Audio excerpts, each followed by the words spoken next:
ഇപ്പൊ കീമോ ചെയ്തോണ്ടിരിക്കുകയാണ്. ഇപ്പൊ കീമോയ്ക്ക് എന്തൊക്കെ മരുന്നുകളാണ് ഇപ്പൊ കൊടുത്തോണ്ടിരിക്കുന്നത്? അവക്ക് കീമോയ്ക്ക് സാധാരണ കൊടുക്കുന്ന പോലെ ഇത് കാർബോപ്ലാറ്റിൻ എന്ന് പറഞ്ഞ ഈ ഒരു മെഡിസിന് കീമോയ്ക്ക് കൊടുക്കുന്നത്. കാർബോപ്ലാറ്റിൻ ഇതാണ് അന്ന് ആ പ്രശ്നം ഉണ്ടായത്. കാരണം ഈ മെഡിസിനാണ് കീമോയ്ക്ക് കൊടുക്കുന്നത്. അപ്പൊ പിന്നെ ഇതിന്റെ വില ഇതിന് 2858. അതാണ് പ്രശ്നം ഉണ്ടായത്. കീമോയ്ക്ക് സാധാരണ കൊടുക്കുന്നതല്ലേ ഇത്. സാധാരണ രോഗികൾക്ക് അതാ. പക്ഷെ എനിക്ക് HER2 പോസിറ്റീവ് എന്ന് പറയുന്ന ക്യാൻസർ വിഭാഗമാണ്. അതായത് പെട്ടെന്ന് വ്യാപിക്കുക. അപ്പൊ അത് തടയണമെങ്കിലാണ് അടുത്ത ആ വിവാദപരമായിട്ടുള്ള മെഡിസിൻ എടുത്തേ പറ്റത്തുള്ളൂ. കീമോയ്ക്ക് കൊടുക്കുന്ന ഈ മെഡിസിൻ അത് ശരിയാ. ഈ കാർബോപ്ലാറ്റിൻ ഈ ഒരു മെഡിസിനാ അതിനധികം വിലയില്ല. പിന്നെ ഇതാണ് ഇവൾക്ക് HER2 പോസിറ്റീവ് എന്ന് പറയുന്ന ബ്രസ്റ്റ് ക്യാൻസറിൽ ഒരു കണ്ടീഷൻ ഒരു അവസ്ഥയാ അത് അതിന്റെ. അപ്പൊ അതിന് ഈ ഒരു മെഡിസിൻ അതിന്റെ ഒരു ആന്റിബോഡിയായി ഈ ഇഞ്ചക്ഷൻ അതിനു വേണ്ടി കൊടുക്കുന്ന. അപ്പം ഇത് അഫോർഡബിൾ ആയിട്ടുള്ളവർക്ക് മാത്രം മേടിച്ചാൽ മതി. അങ്ങനെയാണ്. കാരണം ഇത് ആരെയും നിർബന്ധിക്കുന്നതല്ല. കാരണം ഇത്രയും കോസ്റ്റ്ലി ആയതുകൊണ്ട് ഇതിന് 2,02,000 സംതിങ് ഒരു ഇഞ്ചക്ഷന്റെ വില. ഈ ഒരു ഇഞ്ചക്ഷന്റെ വില വെസ്കോ 600 mg ഈ ഒരു മെഡിസിൻ. അപ്പൊ ഇതാണ് ആ വിവാദം ഉണ്ടാക്കിയെന്ന് പറഞ്ഞ് ആ ഒരു ഇഞ്ചക്ഷൻ ഇത്രേ ഉള്ളൂ. ഇതിന്റെ വിലയാ അത്. ഇതാണ് വിവാദം ഉണ്ടാക്കിയ മരുന്ന്. ഇതിന്റെ ബില്ലും കാര്യങ്ങളൊക്കെ കണ്ടിട്ടാണ് അവര് വളച്ചൊടിച്ച് കാര്യങ്ങളൊക്കെ വേറൊരു രീതിയിൽ തന്നെ ആക്കി കളഞ്ഞു. അതെ. ഇതാ ബില്ല് കാണിക്കുന്നത് കണ്ടിട്ട് വേറൊന്നും ആളുകള് വിചാരിക്കരുത്. കാരണം ഡോക്ടറിന്റെ പേരുണ്ട്, അങ്ങനെ കുറച്ച് ഡീറ്റെയിൽസും കാര്യങ്ങളും ഉണ്ട്. കോൺഫിഡൻഷ്യൽ ആയതുകൊണ്ട് മാത്രം കാണിക്കാത്തതാണ്. ഇതേക്കുറിച്ച് അറിയേണ്ടവർ അവിടെ തിരക്കി ചെന്ന് അവര് കൺഫേം ചെയ്തിട്ടുണ്ട് ഇത് സംഭവം ഇത് തന്നെയാണ്. അതുകൊണ്ടാണ് മിണ്ടാതിരിക്കുന്നത്. അതുകൊണ്ടാ പിന്നെ അതേക്കുറിച്ച് പറയാത്തെന്ന് തോന്നുന്നു. 2,2628 രൂപ. ഇതിപ്പം ഇനി ഇത് കാണിച്ചു എന്ന് പറഞ്ഞിട്ട് ഇനി വേറൊരു രീതിയിലേക്ക് ദയവ് ചെയ്ത് ആൾക്കാർ കൊണ്ടുവരരുതെന്ന് മാത്രമേ എനിക്ക് പറയാനുള്ളൂ. കാരണം ഇത് കാണുമ്പോ നമുക്ക് ഏകദേശം ധാരണയുണ്ട് എന്താണെന്നുള്ളത്. പക്ഷെ സോഷ്യൽ മീഡിയയിൽ കൂടെ വരുമ്പോ വേറൊരു കളറിലാണ് ഇത് വരുന്നത്. ഇത് അച്ഛനും അമ്മയ്ക്കൊക്കെ ഏത് രീതിയിലാണ് അവർ ഇത് എടുക്കുന്നത്? കാരണം അവർക്ക് സോഷ്യൽ മീഡിയ എന്താണെന്ന് പോലും അറിയില്ലാത്ത ആൾക്കാരാണ്. അവർക്ക് എന്താ പറയാ ഇതിനെക്കുറിച്ച് വലിയ ധാരണ ഉണ്ടാവില്ല. അപ്പം ആളുകളൊക്കെ പറഞ്ഞിട്ടായിരിക്കും ചിലപ്പോ അറിയുണ്ടാവുക പുറത്തേക്കൊക്കെ പോകുമ്പോഴൊക്കെ.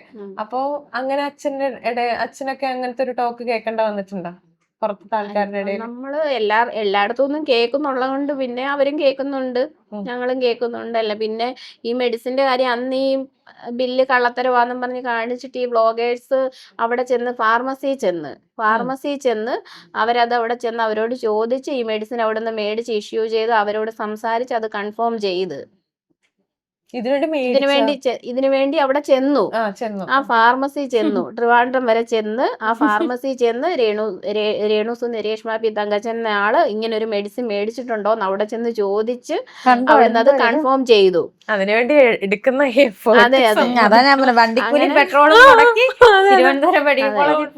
അതുകൊണ്ടായിരിക്കും പിന്നെ ഇതേക്കുറിച്ച് കൂടുതലൊന്നും പറയാതെ. എന്നാലും വീണ്ടും പറയുന്നുണ്ട്, ഇത് പറഞ്ഞ് പാവപ്പെട്ട ക്യാൻസർ പേഷ്യൻസിനെ പേടിപ്പിച്ചെന്ന് പിന്നെയും പറയുന്നുണ്ട്. പക്ഷെ ഇത് ആരെയും പേടിപ്പിച്ചതല്ല. ഇത് അഫോർഡബിൾ ആയിട്ടുള്ളവർക്ക് മാത്രം ഇത് വാങ്ങിച്ചാൽ മതി. ആരും ഇത് കമ്പൽ ചെയ്യുന്നില്ല.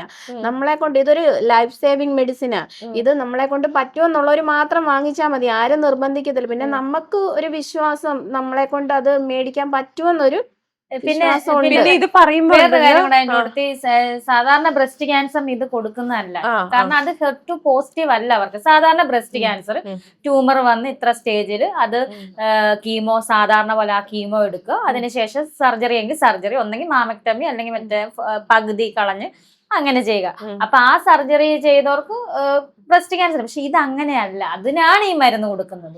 ഇത് HER2 പോസിറ്റീവ് ആയതുകൊണ്ട് പെട്ടെന്നുള്ള വ്യാപനം, ക്യാൻസറിന് അമിത വേഗത്തിലാണ് ഇതിന്റെ വളർച്ച, പെട്ടെന്ന് വ്യാപിക്കും. പിന്നെ മരണമല്ലേ ഉള്ളൂ. അപ്പം അത് തടയാൻ വേണ്ടിയിട്ട് ലൈഫ് സേവിങ് മെഡിസിൻ ആയിട്ടാണ് ഈ സാധനം ഈ കീമോയുടെ കൂട്ടത്തിൽ ഇത് തരുന്നത്. അതാണ് മനസ്സിലാക്കുന്നത്. ഇപ്പൊ ചേച്ചി ഇതിന്റെ ഇടയ്ക്ക് പറഞ്ഞത് അതും വേറെ രീതിയിൽ എടുക്കാൻ ചാൻസ് ഉണ്ട്. കാരണം ഇത് മേടിക്കാനായിട്ട് പറ്റുന്ന ആൾക്കാർ മാത്രം മേടിച്ചാൽ മതി എന്നുകൊണ്ടിട്ട് മേടിക്കാനുള്ള ഒരു അഫോർഡ് ചെയ്യാനായിട്ടുള്ള ഒരു പാകത്തിനല്ല ഇപ്പൊ ഇരിക്കുന്നത് എന്നുള്ളതും കൂടെ. അതല്ല, ഇതിനേക്കാളും ഒത്തിരി കേട്ടിട്ടുണ്ടല്ലോ. ഇപ്പൊ നമ്മൾ എന്തൊക്കെ കേട്ടെന്ന് പറഞ്ഞാൽ എന്ത് പറഞ്ഞെന്ന് പറഞ്ഞാലും ഇവക്ക് ഈ ട്രീറ്റ്മെന്റ് കംപ്ലീറ്റ് ചെയ്യും. അത് ചെയ്യാൻ പറ്റുമെന്നുള്ളത് കൊണ്ടാണ് നമ്മൾ ഇത് വാങ്ങിച്ചോളാം എന്നുള്ള ഉറപ്പ് പറഞ്ഞത്. പിന്നെ പറയുന്നവർ ഇതല്ലല്ലോ, ഇതിനേക്കാളും അപ്പുറം ചിലപ്പോ ഇത് കഴിയുമ്പോ പറയും. സർജറി വരുന്ന കാര്യം ഡോക്ടേഴ്സ് ഞങ്ങളുടെ അടുത്ത് സംസാരിച്ചായിരുന്നു. സർജറി എന്ന് പറഞ്ഞാൽ അവരെല്ലാം തീരുമാനിച്ച് ഇത്ര കൂടുതലായത് കൊണ്ട് ഫുള്ള് റിമൂവ് ചെയ്യണം. അതായത് ബ്രസ്റ്റ് ഫുള്ളും, അതായത് ഒരു ബ്രസ്റ്റ് ഫുള്ളും റിമൂവ് ചെയ്തേ പറ്റത്തുള്ളൂ, സേവ് ചെയ്ത് പറ്റില്ല എന്ന് ആദ്യം നമുക്ക് അങ്ങനെയാണ് അവര് പറഞ്ഞത്. പക്ഷെ ഫുള്ള് റിമൂവ് ചെയ്യണം. അപ്പം എൻ്റെ അടുത്ത് പറഞ്ഞു നിങ്ങളൊരു ആർട്ടിസ്റ്റ് ആണ്, ഇപ്പം 34 വയസ്സ് ഉള്ളൂ, അതുകൊണ്ട് ഇത് മനസ്സിലാക്കുക. ഞാൻ പറഞ്ഞു ശരി മനസ്സിലാക്കും. ഇപ്പോഴത്തെ ഈ അവസ്ഥയിൽ പ്ലാസ്റ്റിക് സർജറിയും കാര്യങ്ങളും ഒക്കെ അവൈലബിൾ ആണ്. നമുക്ക് എത്രത്തോളം ഈ ഇത് പുതിയത് നമുക്ക് പുനർനിർമ്മിക്കാൻ പറ്റുമോ ഇല്ലയോ എന്നൊക്കെ നമുക്ക് അതിനുശേഷം നമുക്ക് ആലോചിച്ചിട്ട് തീരുമാനിക്കാം. അതായത് 2 ബ്രസ്റ്റും ഒരു ബ്രസ്റ്റിനേ ഉള്ളൂ ദൈവവാഹിതത്തിന് ഇപ്പുറത്തോട്ട് വന്നിട്ടില്ല. ആ റൈറ്റ് സൈഡിലെ ബ്രസ്റ്റ് ഫുള്ളും കളയണം. ആദ്യം അങ്ങനല്ല പറഞ്ഞത്, പിന്നീട് അത് അതിന്റെ ഇതായത് കൊണ്ട് അങ്ങനെയാണ് ഇപ്പൊ അതാണ് തീരുമാനിച്ചേക്കുന്നത്. എന്തെങ്കിലും ഒരു മാറ്റം വരാനുള്ള എന്തെങ്കിലും ഒരു ചാൻസ് ഉണ്ടോ അതിനകത്ത്? പ്ലാസ്റ്റിക് സർജനുമായിട്ട് സംസാരിക്കാന്ന് പറഞ്ഞു. കാരണം റിമൂവ് ചെയ്യണോന്ന്, കാരണം അത് ഫസ്റ്റ് തുടക്കത്തിലേ ആയിരുന്നെങ്കിൽ ഒരു കുഴപ്പമില്ലായിരുന്നു. പക്ഷെ ഇതിപ്പോ അവളുടെ സ്റ്റേജ് 3rd C ആയി, 3rd കഴിഞ്ഞ്, അതുകൊണ്ട് പിന്നെ അത് ഫുള്ള് റിമൂവ് ചെയ്യണമെന്നാ. ഇതിപ്പോ നേരത്തെ കണ്ടുപിടിച്ചിരുന്നെങ്കിൽ എന്നുള്ളൊരു ഇത് വന്നില്ലേ? ഡോക്ടർ പറഞ്ഞായിരുന്നു. അപ്പൊ എനിക്ക് പറയാനുള്ള ഇത്രയേ ഉള്ളൂ, എന്തെങ്കിലും നമ്മൾ സ്ത്രീകളായിട്ടുള്ള ആൾക്കാർക്ക് എന്തെങ്കിലും ഒരു ചെറിയ അവിടെ എന്തെങ്കിലും ഒരു തടിപ്പോ ഒന്നും നമ്മൾ മാനക്കേടോ നാണക്കേടോ ഓർക്കരുത്. വേദന ഇല്ലാത്തതാണ് ഇത് സൂക്ഷിക്കേണ്ടത്. വേദനയുള്ളതോ വേദന ഇല്ലാത്തതോ എന്തെങ്കിലും ഒരു തടിപ്പ് അവിടെ ശ്രദ്ധയപ്പെട്ട അന്നേരം ഒന്നും നോക്കണ്ട, രോഗനിർണയം നടത്താൻ ഡോക്ടറെ കാണുക. അതായത് മുള്ളു കൊണ്ടെടുക്കാനുള്ളത് തൂമ്പ കൊണ്ടെടുത്ത അവസ്ഥയായിരുന്നു എന്റെ, സൂചി കൊണ്ടെടുക്കാനുള്ളത് തൂമ്പ കൊണ്ടെടുത്ത അവസ്ഥ. അപ്പൊ എന്റെ അവസ്ഥ ആർക്കും വരരുത്, അതാണ് എന്റെ ലൈഫിലൂടെ എനിക്ക് പറയാൻ പറ്റുന്നത്. ഇനിയിപ്പൊ കീമോ ചെയ്യാൻ പോവാണ് 21-ാം തീയതി. ഇനിയിപ്പൊ ചേച്ചിക്ക് ടെൻഷൻ കൂടുന്ന ഒരു ടൈമാണ്, പേടിയുണ്ടാവും ഒരു സമയത്ത്? ഉണ്ട്. പക്ഷെ എങ്ങനെയാണ് പ്രതികരിക്കുന്നത് അറിയത്തില്ല ഈ മരുന്ന്, അതാണ് ടെൻഷൻ. നമുക്ക് ഓരോ കീമോ കഴിയുമ്പോഴും ഈ കഴിഞ്ഞ ആദ്യത്തെ കീമോയ്ക്ക് എന്ന് പറഞ്ഞാൽ ഇവക്ക് കീമോ കഴിഞ്ഞ് വീട്ടിൽ വന്ന് അപ്പം നമുക്ക് ഇതേക്കുറിച്ച് വലുത്, കാരണം ഞാനും നേഴ്സാ, എന്നാലും അറിയാവുന്ന പറഞ്ഞ നമ്മുടെ വീട്ടിൽ ഒരാൾക്ക് ഇങ്ങനെ വരുമ്പോഴേ നമുക്ക് ആദ്യം ഇവക്ക് കീമോ കഴിഞ്ഞ് വീട്ടിൽ വന്ന് കുഴപ്പമില്ലായിരുന്നു. 5ാമത്തെ ദിവസം തൊട്ടാ ഇങ്ങനെ ബുദ്ധിമുട്ടുണ്ടായത്. അത് കഴിഞ്ഞ് പിന്നെ 2ാമത്തെ കീമോ അന്ന് ഇതുപോലെ 10-12 ദിവസം അന്ന് ആദ്യമൊക്കെ 2 പ്രാവശ്യം ICUലായിരുന്നു. ICUല് കൗണ്ട് കുറഞ്ഞ്, അതൊക്കെ ഈ കീമോയുടെ ആഫ്റ്റർ എഫക്റ്റ് ആയിട്ട് ഉണ്ടാകുന്ന കൗണ്ട് കുറഞ്ഞ് അങ്ങനെ വോമിറ്റിങ്, അങ്ങനെ 2 പ്രാവശ്യം ICUലായിരുന്നു.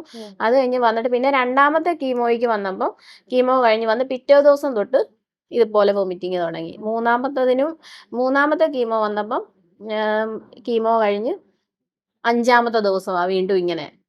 അങ്ങനെ ഇനി അടുത്ത എന്തായിരിക്കും ഒരു ഇപ്പൊ 21-ാം തീയതി എന്ന് പറയുമ്പോ എനിക്കും ഇപ്പൊ ടെൻഷൻ ആവുന്നു ചേച്ചി പറഞ്ഞിട്ട്. കാരണം എന്താന്ന് വെച്ചാൽ എങ്ങനെയായിരിക്കും ഇപ്പൊ ചേച്ചി തന്നെ പറഞ്ഞു മരുന്നുകൊണ്ട് എങ്ങനെയായിരിക്കും റിയാക്ട് ചെയ്യാന്ന് അറിയില്ലാന്ന്. പോയി വരൂ. എന്തായാലും നമ്മളെല്ലാരും കോണ്ടാക്ട് ചെയ്യും.